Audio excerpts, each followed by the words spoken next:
నమస్తే, welcome to I news. నేను Sonia.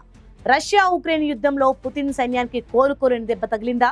Moscow నడిబడున అత్యంత కట్టుదిట్టమైన భద్రత మధ్య రష్యా టాప్ జనరల్ ను ఉక్రెయిన్ శక్తులు హతమార్చాయా? అవును. సోమవారం ఉదయం రష్యా రాజధాని మాస్కోలో జరిగిన ఒక భీకర కారు పేలుడులో లెఫ్టినెంట్ జనరల్ ఫానిల్ సర్వరోవ్ దుర్మరణం పాలయ్యారు. యుద్ధ రంగంలో రష్యా సైనికులకు శిక్షణ ఇచ్చి యుద్ధ తంత్రాలను రచించడంలో సిద్ధహస్తులైన సర్వరోవ్ హత్య ఇప్పుడు రష్యాను ఉలిక్కిపడేలా చేసింది. అసలు ఈ పేలుడు వెనుక ఉన్నదెవరు? పుతిన్ అత్యంత నమ్మకస్తుడైన ఈ జనరల్ ను లక్ష్యంగా చేసుకోవడం వెనుక ఉక్రెయిన్ మాస్టర్ ప్లాన్ ఉందా? ఈ హై ప్రొఫైల్ మర్డర్ మిస్టరీ గురించి ఇప్పుడు మన ప్రత్యేక కథనంలో చూద్దాం. రష్యా రాజధాని మాస్కోలో సోమవారం ఉదయం పెను ప్రకంపనలు రేగాయి. రష్యా సాయుధ దళాల ఆపరేషనల్ ట్రైనింగ్ విభాగం అధిపతి 56 ఏళ్ల లెఫ్టినెంట్ జనరల్ ఫానిల్ సర్వరోవ్ దారుణ హత్యకు గురయ్యారు.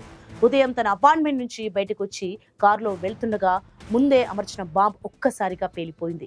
ఈ పేలుడు తీవ్రతకు కారు తుత్తునియలు కాగా తీవ్రంగా గాయపడిన సర్వరోవ్ ఆసుపత్రిలో చికిత్స పొందుతూ కన్నుమూశారు. ఈ ఘటనపై రష్యా దర్యాప్తు సంస్థలు రంగంలోకి దిగాయి. ఇది ఉక్రెయిన్ గూఢచారి సంస్థల పనేనని ప్రాథమికంగా భావిస్తున్న అధికారులు ఆ దిశగా విచారణను ముమ్మరం చేశారు. ఎవరి ఫానిల్ సర్వరోవ్? 1969లో జన్మించిన సర్వరోవ్ రష్యా సైన్యంలో అత్యంత కీలకమైన అధికారిగా పేరు తెచ్చుకున్నారు. 1990లో ట్యాంక్ కమాండ్ లో చేరిన ఆయన రష్యా అధ్యక్షుడు వ్లాదిమిర్ పుతిన్ కు అత్యంత సన్నిహితుడిగా ఎదిగారు.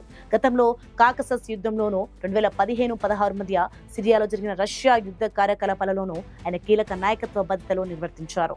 ప్రస్తుత ఉక్రెయిన్ యుద్ధంలో రష్యా సైనికులకు శిక్షణ ఇచ్చి వారిని యుద్ధ రంగానికి పంపే బాధ్యతను ఆయనే చూసుకుంటున్నారు. రష్యా మిలిటరీ స్ట్రాటజీలో ఆయన ఒక నిష్ణాతుడు. గత 2 ఏళ్లలో రష్యాలో కారు బాంబు దాడుల్లో ఒక కీలక సైనిక అధికారి హతమవడం ఇది మూడోసారి. ఈ ఘటనపై రష్యా అధ్యక్ష భవనం క్రెమ్లిన్ తీవ్ర ఆగ్రహం వ్యక్తం చేసింది.